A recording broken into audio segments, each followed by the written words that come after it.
ரெண்டு comedians hero ஆகி அவன் படத்தை ரொம்பவே ப்ரமோட் பண்ணி 2 படமும் நேற்று தியேட்டருக்கு வந்தது. ஆனா இந்த 2 படத்தையும் தூக்கி போட்டு சாப்பிட்ற மாதிரி ஒரு அன்எக்ஸ்பெக்டட் படம் நேற்று தியேட்டர் ரிலீஸ் ஆச்சு. அந்த படம் பாத்தீங்கன்னா வெரி நைஸ் கிரைம் த்ரில்லர்.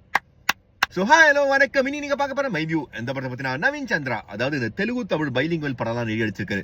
அவரு ஆடுகளம் நரேன், அபிராமி, திலீபன் மற்றும் பல பேரோட நடிப்பில் லோகேஷ் அஜில்ஸோட இயக்கத்தில் டி இமானோட மியூசிக்கலில் வெளிவந்திருக்கும் படம் தான் 11. இந்த படத்தோட ஃபர்ஸ்ட் ஹாஃப் வந்து அப்படியே ஒரு ரெகுலர் நார்மல் இன்வெஸ்டிகேஷன் த்ரில்லர் மாதிரி தான் அப்படியே போகும். அங்க ஒரு மெயின் டிராபேக் ஆனா ஹீரோயினும் ஒருத்தர் வருவாங்க. இந்த 2 பேரும் காம்பினேஷனும் அந்த ஹீரோயின் அங்கேயே ஒன்று தோணுச்சு. அப்புறம் தான் வந்து பார்த்தா அந்த ஹீரோயின் வந்து ஒன் ஆஃப் தி ப்ரொடியூசரும் ஒன்னும் சொல்றதுக்கு இல்ல. அண்ட் செகண்ட் ஹாஃப்ல விறுவிறுன்னு போவோம். அண்ட் அங்கே ஒரு பாயிண்ட் என்னன்னா, இந்த பிளாஷ்பேக்னு ஒன்று வரும். அந்த பிளாஷ்பேக் அப்படி நீட்டி முழுக்கி ரொம்ப லென்த்தா சொல்லியிருப்பாங்க. அது கொஞ்சம் கட் டவுன் பண்ணிக்கலாம். பட் கிளைமேக்ஸ்ல ட்விஸ்ட்னு ஒன்று கொடுப்பாங்க. நான் ஒருத்தர் இவங்க தான் கொலையாளின்னு நினைச்சேன், அவங்களும் தாண்டி ஒரு ட்விஸ்ட் கொடுத்தாங்க. That was nice. So personally இந்த வீக்கோட வின்னர் எனக்கு இந்த படம் தான். டிடி நெக்ஸ்ட் லெவல் பார்த்துட்டு அது ரிவ்யூ கொடுத்துறேன். பல பேர் வந்து மாமன் பாருங்க பார்த்து ரிவ்யூ போடுங்க அப்படிலாம் சொல்லிருக்கீங்க. எங்க அதுல பார்க்க சுத்தமா இன்ட்ரெஸ்ட் இல்ல.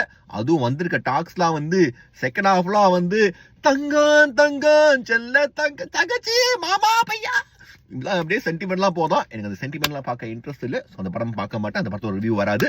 எனக்கு பர்சனலி இந்த படம் தான் முடிச்சிருக்கு. ஸோ உங்களுக்கு வந்து கிரைம் த்ரில்லர் இன்வெஸ்டிகேஷன் த்ரில்லர்லாம் பிடிக்கும்னா படம் போய் பார்த்துருக்கேன். Okay bye.